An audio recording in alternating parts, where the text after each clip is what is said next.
Pues después de 36 vídeos que le he dedicado a los Anillos de Poder en los 2 años de existencia de este canal, sin contar los temazos del bardo Gil Galadriel, me doy cuenta de que jamás hice una recapitulación que pusiese en perspectiva de forma más condensada las razones por las que resultó, contra las pretensiones de Amazon, una serie tan divisiva para los fans, a la par que un fracaso de audiencia, pues solo la terminaron en Estados Unidos alrededor de un 37% de los espectadores que comenzaron a verla, aunque internacionalmente funcionó un pelín mejor, pues la serie consiguió conservar el 45% de sus espectadores hasta el final.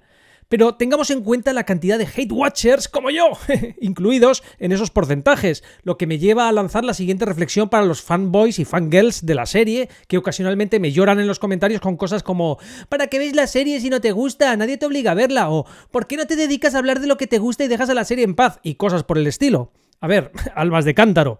Los hate watchers tenemos nuestras razones para ver series de las que luego rajamos por distintas razones. Porque es divertido, porque puede ser instructivo, porque hay una audiencia que demanda ese contenido y por lo tanto nos da dinero, etc. Pero en lo que a vosotros concierne, podéis tomarlo de esta forma. Los hate watchers vemos y rajamos la serie que tanto os mola para que vuestras cifras de audiencia no sean más patéticas de lo que ya son. ¿Veis?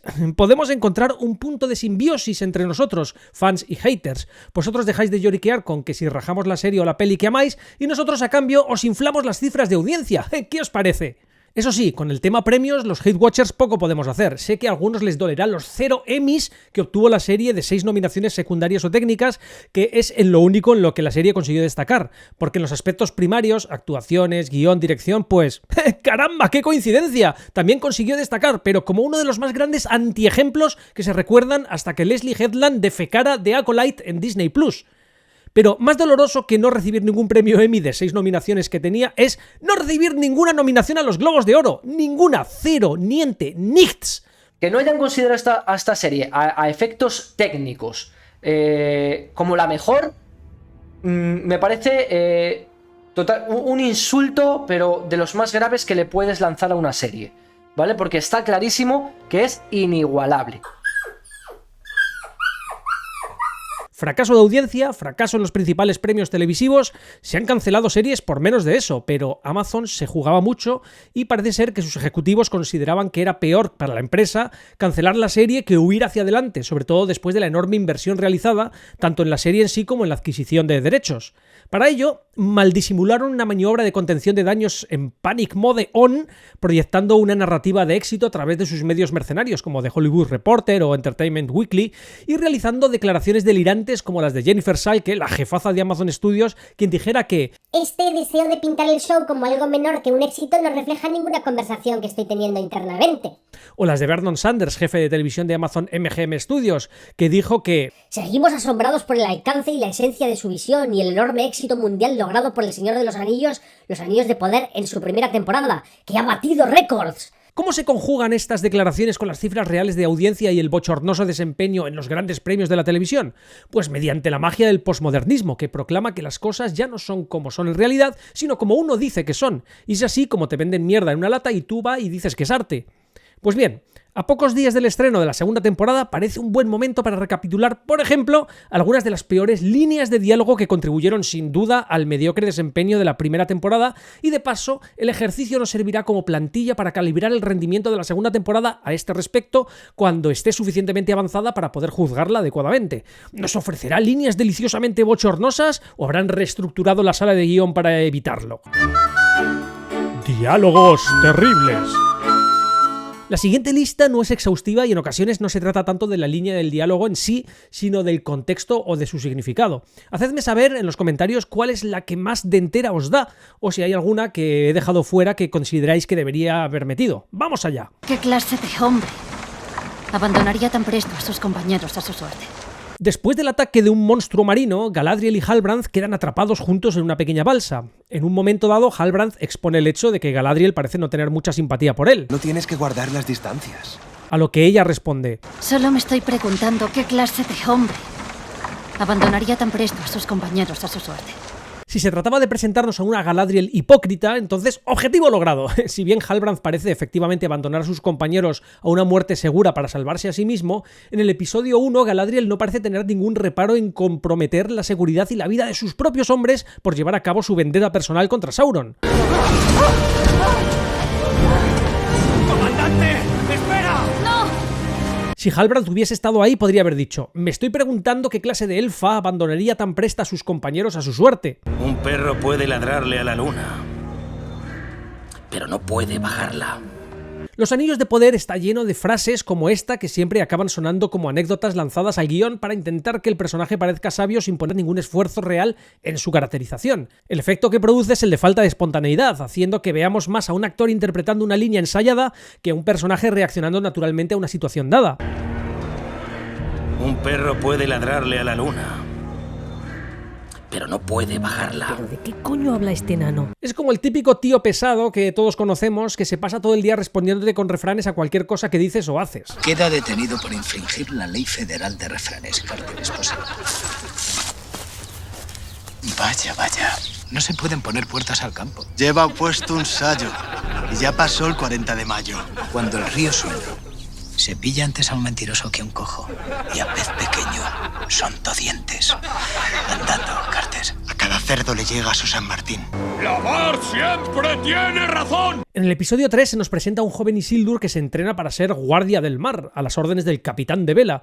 Durante una sesión de formación, el capitán de vela se vuelve hacia el mar y declara: ¡La Mar siempre tiene razón! Que sus alumnos repiten al unísono. ¡La Mar siempre tiene razón! La frase parece un poco aleatoria y forzada, como si se esforzaran demasiado por hacer que el capitán de vela pareciese sabio y experimentado. La interpretación del actor lo empeora aún más. The sea is always right. Es tan melodramática y exagerada que parece que está parodiando la figura arquetípica del mentor, y ni siquiera sabemos qué significa o por dónde agarrarla. ¿El mar siempre tiene la razón? ¿Como el cliente? ¿O están haciendo una especie de chiste que anticipa que Númenor, y perdón por el spoiler, va a ser arrasada por el mar? De hecho, mirad, este númenoriano random ya se está partiendo de risa antes de escuchar la frase que sabe que se viene. Hay una tempestad dentro de mí. La conversación de Galadriel con Miriel se convierte en una discusión a medida que se frustra ante la reiterada negativa de Miriel a ayudarla. Finalmente pierde los estribos y la conocida en algunos círculos como Juana de Orco por su carácter, insulta la posición de Miriel como reina regente y declara: Hay una tempestad dentro de mí. Me arrojó a esta isla por algún motivo. Y vos no osaréis aplacarla, regente. Dejando a un lado las inconveniencias obvias de insultar a alguien en una posición de mayor poder y del estúpido que parece que una elfa de la edad, más de 3400 años para ese entonces, y categoría de Galadriel, se meta en ese berenjenal, pues la frase no es la mejor tirada de micrófono del mundo. Es exagerada, no da en el blanco y para más Inri, la escenita se resuelve de esta manera.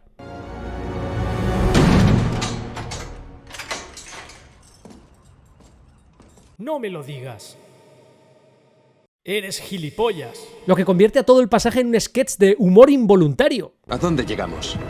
Galadriel y Halbrand son rescatados y llevados a Númenor por Elendil y su tripulación. Antes de llegar, Galadriel pregunta a dónde van. ¿Hacia qué puerto navegamos? Él responde, Ahora lo verás.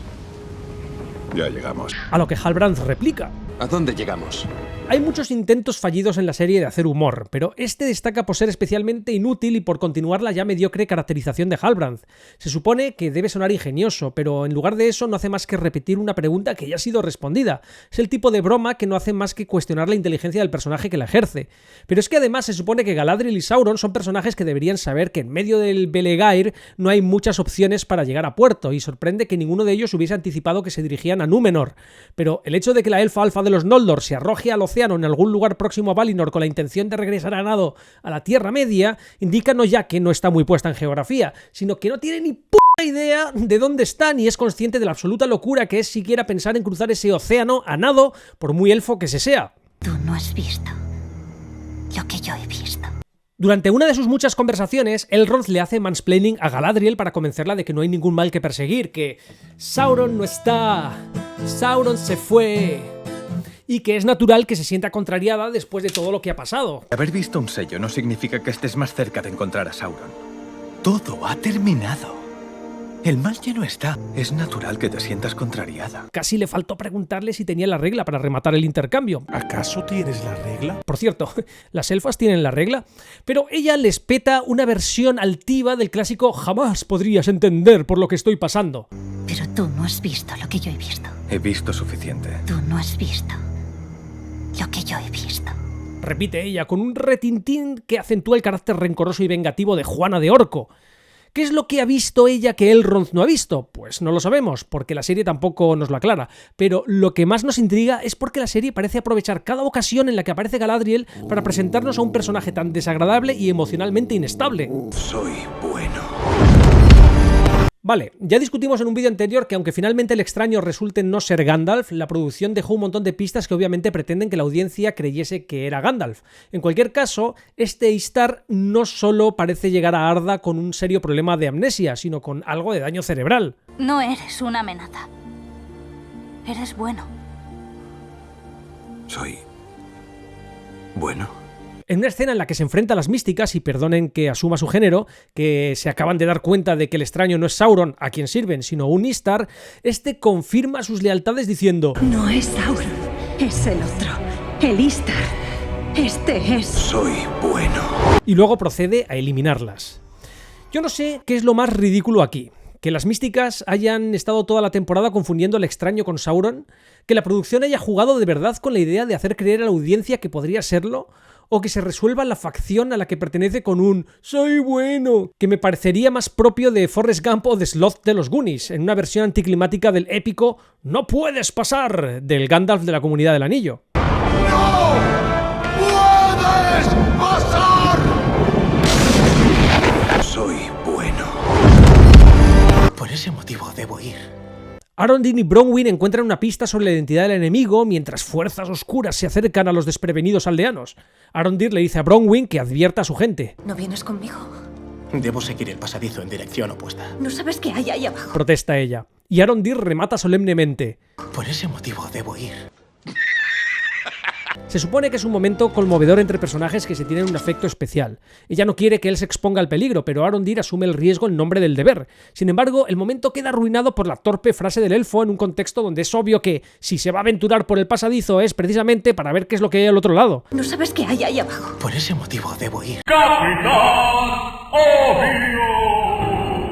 La respuesta es, en la línea de casi todos los diálogos de la serie, innecesariamente teatral, más un tropo que una respuesta genuina o profunda.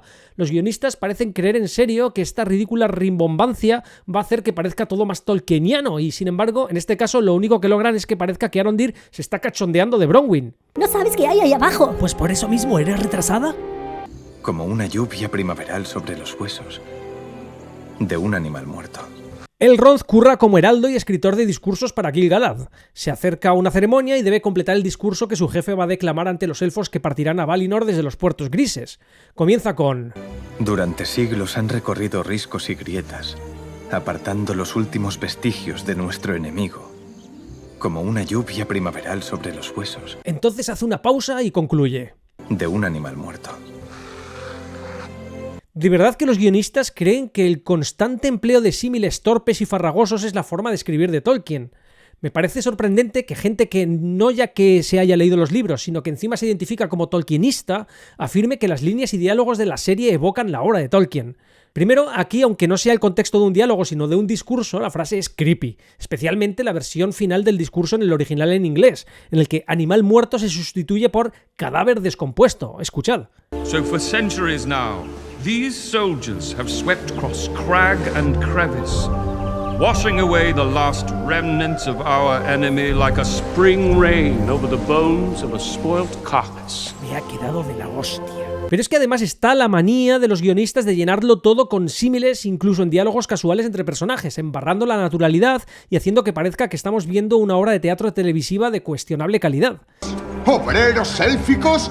¿Quitándonos el trabajo? Vista la reacción incendiaria de este mozo en la placita mayor de Armenelos, parecería que la mera presencia de una sola elfa en Númenor es una amenaza seria para la economía de la isla, dado el presunto riesgo de que miles de trabajadores inmortales desplacen a los mortales locales para realizar labores de bajo nivel salarial. Esta forma de reducir el tema tolkieniano de la corrupción de un pueblo privilegiado por su arrogancia a una especie de Make Númenor Great Again, con racismo e ignorancia de pacotilla, tendría más sentido como parodia en South Park que en una producción presuntamente basada en las obras de Tolkien. Desde luego, los derroteros a los que ha llevado esta serie el universo del Señor de los Anillos te hacen querer gritar Make Tolkien great again. Dame la carne y sírvemela cruda. Esta frase se convirtió automáticamente en meme. No sé si los guionistas no se dieron cuenta de que algunas personas iban a entender que podría haber tema entre Elrond y Durin, llegando incluso a acusarse a la serie de hacer queerbaiting por ello.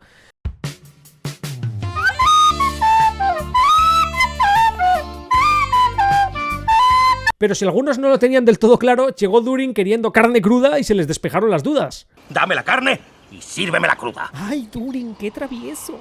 Da igual a dónde nos lleve el camino o lo empinado que sea. Lo encaramos con un corazón más grande que nuestros pies.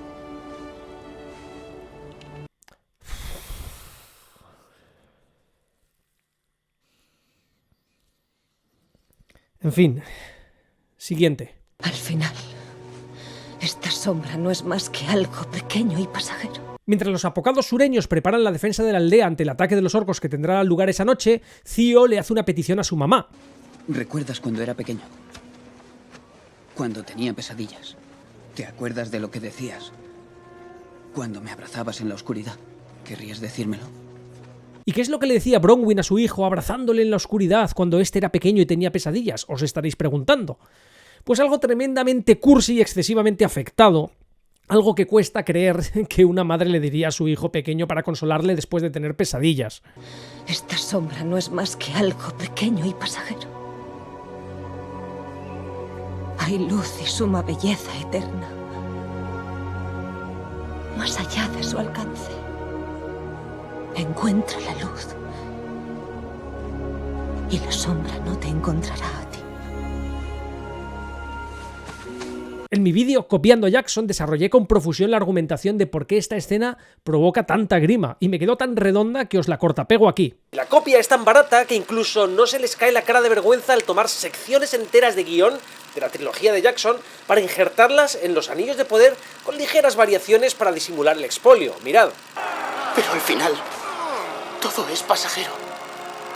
Como esta sombra. Al final, esta sombra no es más que algo pequeño y pasajero.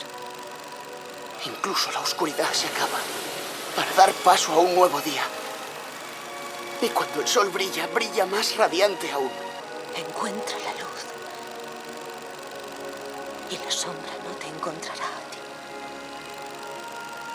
En las dos torres, las emotivas palabras de Sam se insertan en el contexto de un clímax, de un momento de revelación y catarsis en el que Sam, sorprendido porque han llegado hasta donde han llegado todavía vivos, pues entiende que las tribulaciones que están pasando son obra del destino. Su aventura con Frodo la entiende como una misión trascendental que le eleva para que el bien reine en el mundo, lo cual da sentido a su sufrimiento y a la posibilidad real de la muerte. Pero en los Anillos de Poder es Theo el que, después del discurso motivacional de Arondir, le pide a su madre, porque sí, que le diga las palabras que le decía cuando era pequeño y tenía pesadillas y le abrazaba en la oscuridad. ¿Recuerdas cuando era pequeño? Cuando tenía pesadillas. ¿Te acuerdas de lo que decías? Cuando me abrazabas en la oscuridad.